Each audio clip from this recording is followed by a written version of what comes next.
Happy Sunday. I wanted to come in. My name is Stephanie Nelson. I'm founder of Global Wealth DistributionOS. And I have been, well, first of all, let me start by saying this is completely unscripted. I'm not looking at notes, I'm not looking at anything. I'm just kind of wanting to reintroduce myself. I'm a consultant, I am a founder operator. I have been consulting for 20, let's just say safely, 24 years, right? I've been in the technology space just as long. One of the things that I was able to do is create from nothing, and I am not a developer, so I would be considered a non-technical founder. And so I started all those years ago, built a blockchain based software as a service product only for it to fail. And I had spent a lot of money and lost it.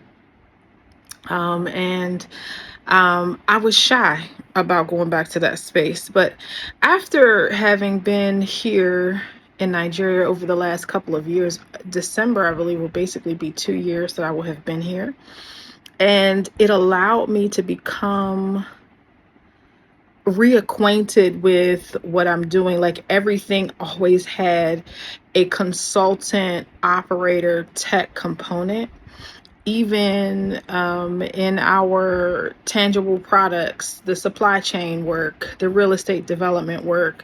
And I kept trying to figure out what was missing from our ecosystem, and where I could put my stake in the ground and make sure that we were providing service that had enough flexibility to grow with, particularly in Africa, because literally as the continent evolves and as the people, the middle class is growing slowly but growing. Especially I can talk about Nigeria. I can't talk about, like, Kenya has a very, let me say, like, it's not very big, but it's much bigger than the Nigeria's middle class. Obviously, South Africa has a really huge wealth divide. North Africa, I don't know enough about North Africa to speak to it. Um, excuse me, but I do want to say that there is a lot of opportunity. So when you're building a business on the continent, a little bit different than what you would do in the States, you're building an ecosystem. Why do I say that? Because when we started in 2019-ish, right, we started in travel. I was so excited. I wanted people to come back. I wanted people to see. I wanted people to experience the culture, the opportunity, see it with, as an entrepreneur, with fresh eyes, to reinvigorate creativity in people. Also to allow people to experience freedom based on what I thought people could afford. Now, I've since been educated significantly about the cost of doing business in a place like a Nigeria or on the continent in general. Different rules, different, like for instance, the tax situation now that just launched in 2000, top of the year for Nigeria.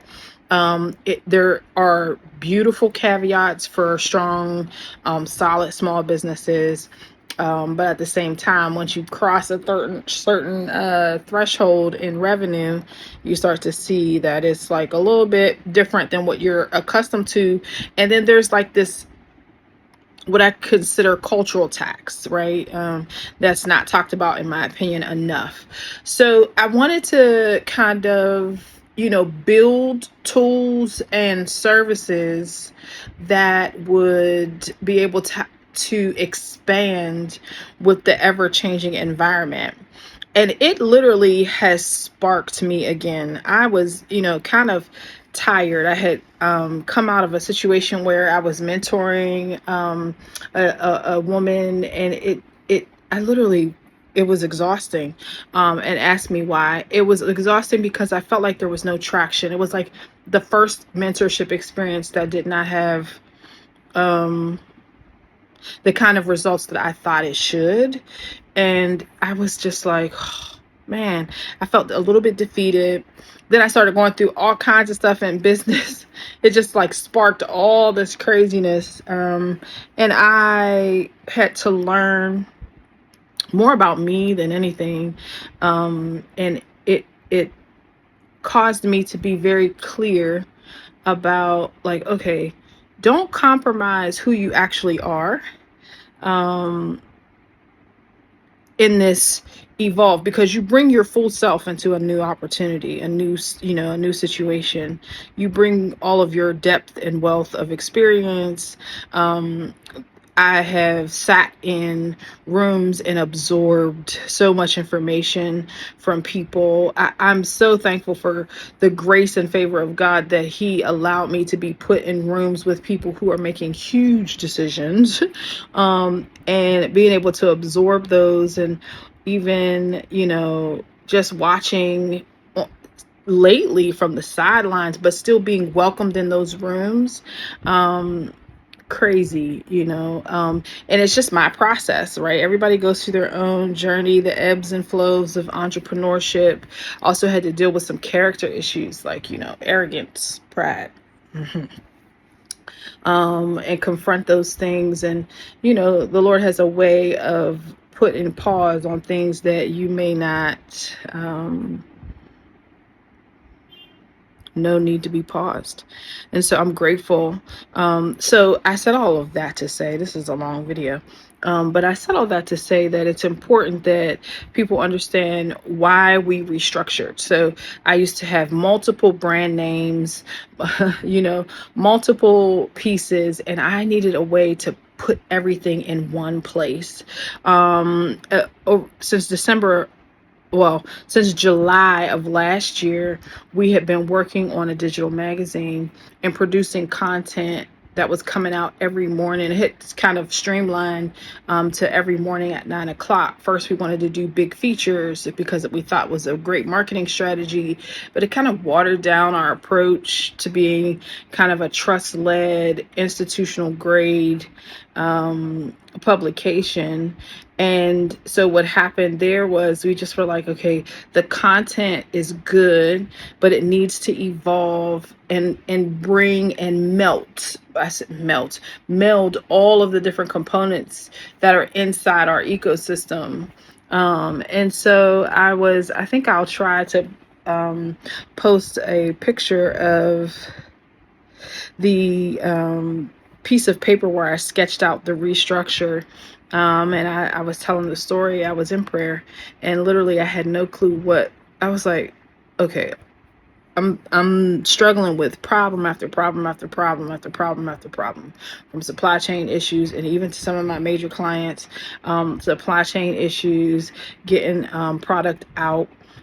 Feeling the isolation from people who would normally pitch in and help, and help me with the problems that I was facing. They themselves are now facing similar problems, and it was just crazy. And it just compounded, and I just knew, and like literally last week, I was like, God is about to do something massive, and I don't know what it is, but it's about to be massive. And so that's kind of when the aha moment came about building this restructure, literally picking up everything that we've done and placing it on a board and saying, where does it fit inside this restructure? And then what I thought was organized was literally chaos. Had my mentor sent me a consultant that came in, ripped apart the business. I mean, completely. Started to identify gaps in policies. What I thought I was doing to help was actually really hurting the company. And so now we're here.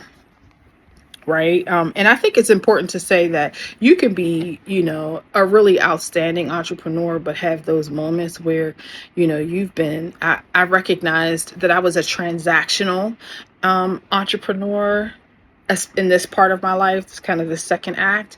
I was like, okay, we bought the land, we have the asset, let's build this. Okay, we have the farm, let's build this. Okay, we have advisory, let's build this. Okay, we had like all these fragmented components, and I needed the help for somebody to step back and give me the entire picture of what we were building.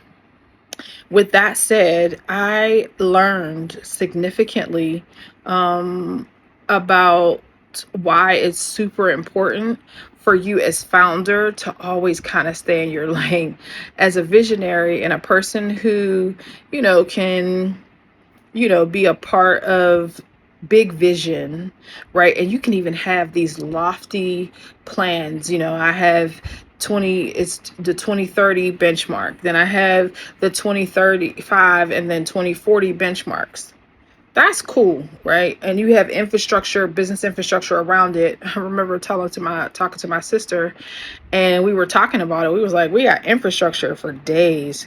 But sometimes the process in between those milestones, the business processes, the supporting products and services that don't align to policy, it can be a mess. And so that's what was uncovered in my company, that it was a mess. Like everything was everywhere. And I was stretching myself entirely too thin. So I started walking away from things that didn't make sense. And so it allowed me to be really focused. It also opened up creativity. So we were able to create this tech stack because I want to run lean. I don't really want a massive team again, or for any reason. I just want probably about 5-6 people who have high specializations, very specific skills. And so I was able to restructure Global Wealth Distribution OS. And I know everybody is like, OS, operating system, because I am an operator. And so I think like an operator. When I can think about, two of my most recent mentorship engagements where I'm so detail oriented, framework, conceptual. I'm like, okay, let's just work through this system. And I remember saying to one of them, like, if I just had me for me, right? And then God sent that person to help me and be hands in completely. I mean, they ripped it to shreds. And so now, we're able, from an infrastructure wise, to cut down wasted time, wasted resources, and the no list is very solid. And so here I am. We started as I Invest magazine. Now we're Real Access Worldwide Media Network. And inside it is hosted 3 things. Well, 4 things, I think. It's the Legacy Diaries podcast, where we tell the stories almost of people who are looking at what they've accomplished and what they would tell the future generations. And then we have the Champion podcast, which is all about leaders who have made who have contributed majorly to society and what that looks like. And then we have guest authors who will talk about policy and emerging and frontier markets, taxes, who will talk about the legal frameworks you need. And we serve 7 regions and 52 markets across those 7 regions, right? And they are, because I'm always forgetting one of them: Eastern Europe, South America, Central America, the Caribbean, parts of the Middle East, Southeast Asia. Did I say the Caribbean? The Caribbean. It's 7. And so with that, we have been building the briefing room. The briefing room is free every week. It lasts. The briefing that we provide is based on policies that we're monitoring, and it's based on portfolios we're trying to build. And it is bringing the upper middle class, in some cases diaspora or international migrant, who, wants to be able to do a couple of things. One, work and do something in the country they're originally from. Some of them do. And then second, align with those countries that make sense. I had a Nigerian diaspora person, we walked through her portfolio of what she had created, and she did the diagnostic and realized that Nigeria was not her fit. Now, she still want to build something at home. That makes sense, right? Just because she now has a different structure and infrastructure to do the due diligence based on our system. So she started with the diagnostic. It pointed her in like 7 other countries, and Nigeria was not one of them. The second thing that happens is then it becomes, how do I want to get involved with those markets? Do I just want to monitor? And then that's when what I call our mini Bloomberg kind of does. It helps monitor and interpret. That's what makes us different than Bloomberg, because of our interpretation of that information. But you still have to take that information and present it to your advisor to determine what makes sense for your portfolio.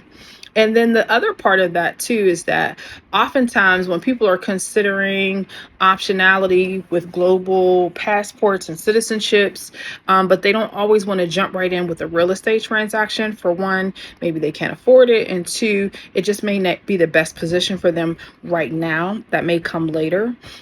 So we created this like bond ladder situation where you get to choose the regions and the countries that you're monitoring and getting this report from, and it ends up in your client portal.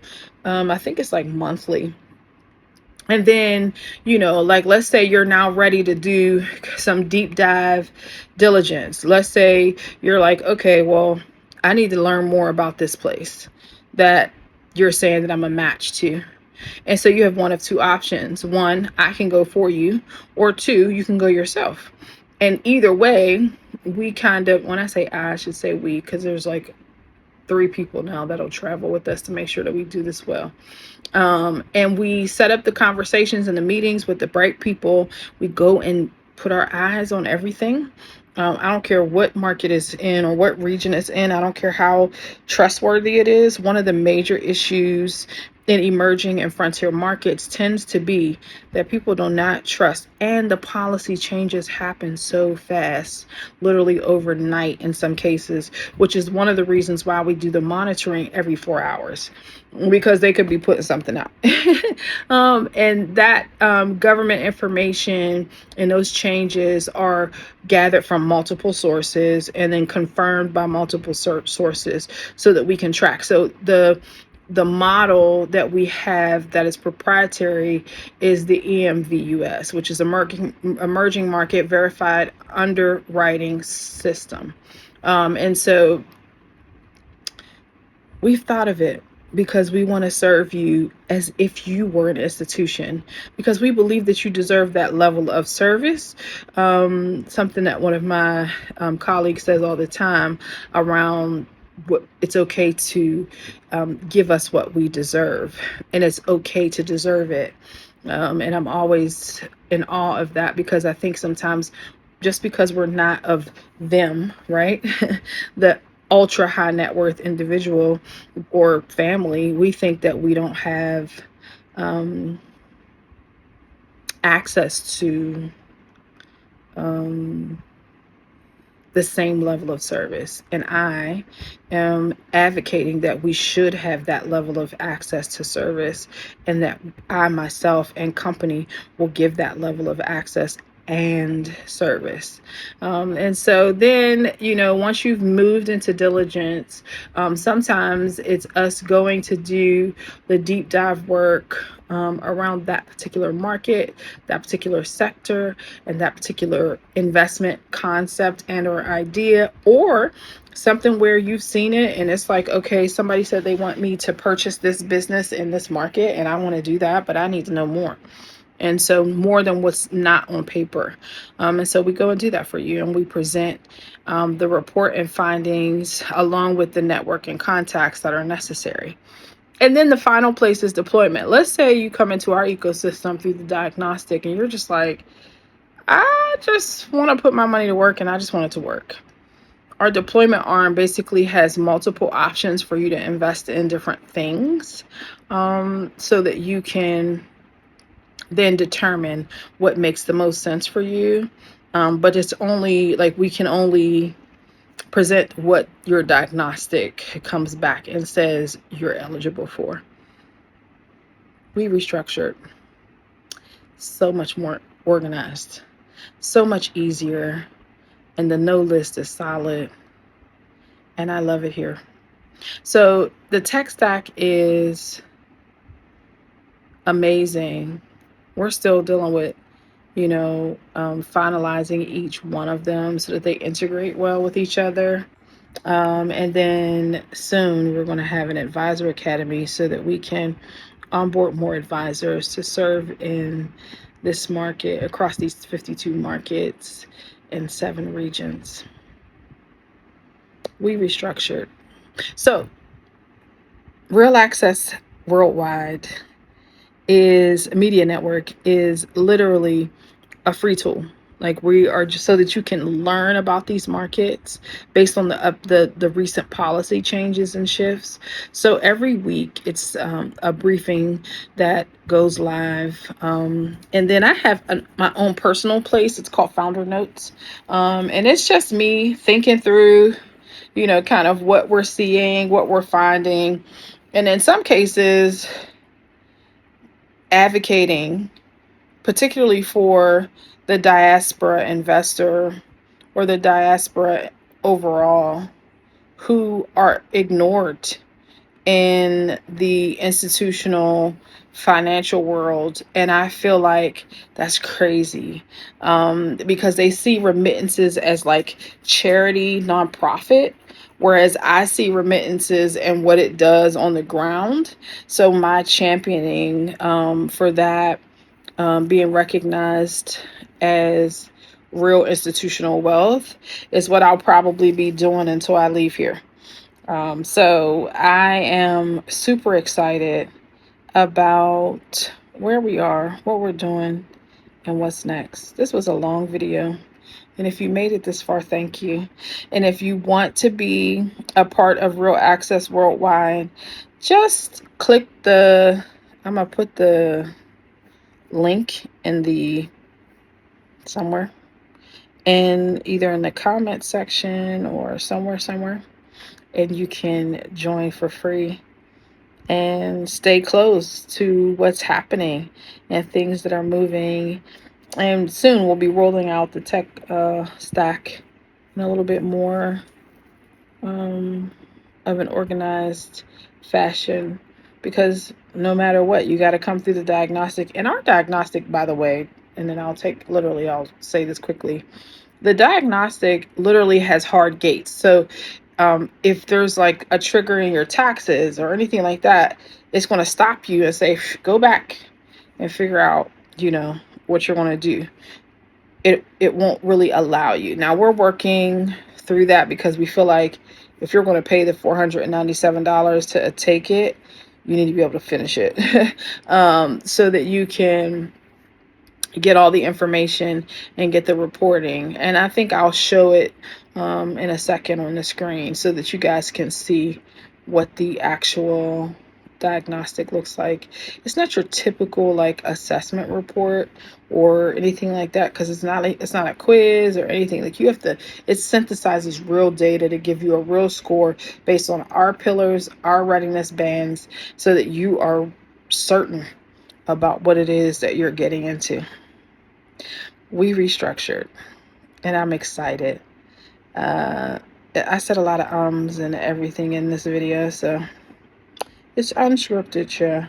But I wanted to come in and tell you guys what's going on so that when you see content around what we're doing now, it's not whiplash, but it makes sense.